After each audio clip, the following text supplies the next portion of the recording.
Voilà, bonsoir à toutes et à tous. Bienvenue à l'ULB pour ceux qui ne sont pas de la maison. Je m'appelle Romain Wickmans, je suis enseignant et chercheur ici au Centre d'études du développement durable de l'ULB et j'ai le plaisir en quelques minutes d'introduire cette soirée. Les chiffres de la production et de la consommation de viande sont à tout le moins interpellants. À l'échelle mondiale, ce sont 2000 milliards de poissons qui sont tués chaque année pour finir dans nos assiettes, 55 milliards de volailles, 1,4 milliard de cochons. 70% de la surface agricole mondiale est aujourd'hui dédiée à l'élevage. Émissions de gaz à effet de serre, flux d'azote, rejet de produits phytopharmaceutiques, l'impact environnemental majeur de l'élevage est régulièrement pointé du doigt. À l'échelle mondiale, l'élevage représente environ 15% des émissions de gaz à effet de serre responsables du changement climatique. Cela équivaut grosso modo à l'entièreté des émissions de gaz à effet de serre du transport routier, aérien et maritime réunis.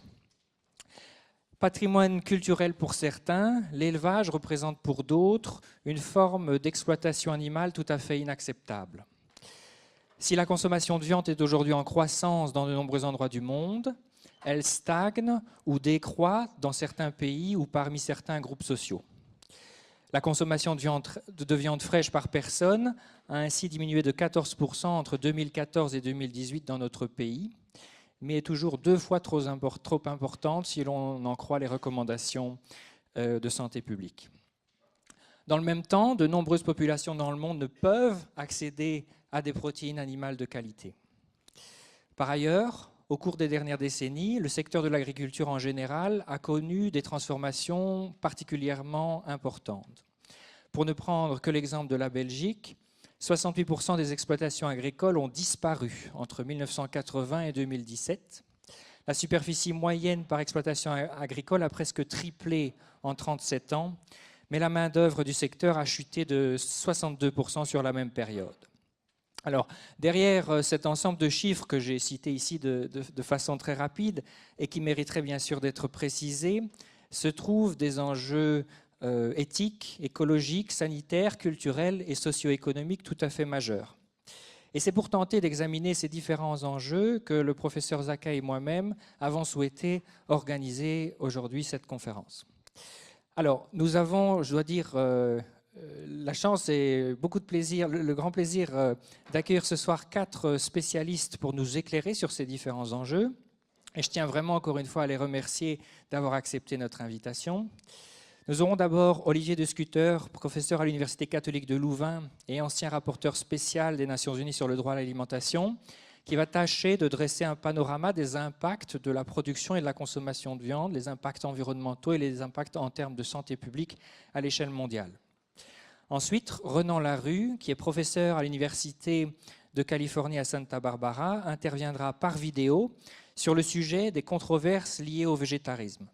Il examinera comment les positions éthiques actuelles par rapport à la consommation de viande peuvent être comprises au travers de 25 siècles de débats autour du végétarisme. Ophélie Véron, ensuite, qui est chercheuse postdoctorale à l'Université de Sheffield, axera son exposé sur la montée du véganisme et sur différentes stratégies de mobilisation en la matière, de l'action individuelle à la mobilisation collective. Enfin, Philippe Barret, professeur à l'Université catholique de Louvain et doyen de la faculté des bioingénieurs de cette même université, interviendra sur les impacts environnementaux des pratiques d'élevage en Belgique et décrira un certain nombre d'alternatives au système actuel de production de la viande. On essaiera de limiter chaque intervention à environ 20 minutes afin de permettre des échanges avec la salle en fin de soirée. Voilà, avant de céder la parole au professeur Olivier de Scutter, je voudrais remercier le professeur Edwin Zakai et Chloé Alvout avec lesquels nous avons organisé cette conférence. Je remercie également le professeur Wouter Acten d'avoir accepté de placer cette conférence dans le cadre de son cours sur l'économie circulaire du Master en sciences et gestion de l'environnement de l'ULB. Et enfin, je remercie vivement la Fondation Bernheim pour son soutien à l'organisation de cette conférence. J'ajoute que la vidéo de cette conférence sera disponible sur le site du pôle environnement société de l'ULB à l'adresse cedd-pes.com. que vous voyez apparaître là en bas.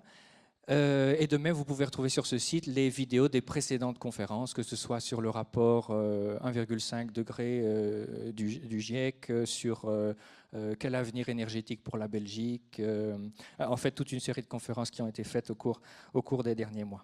Voilà, je vais céder à présent la parole au professeur Olivier de Scutter, et puis je vous retrouve d'ici 1h30 environ pour la séance de questions-réponses. Merci beaucoup et bonne conférence. Merci.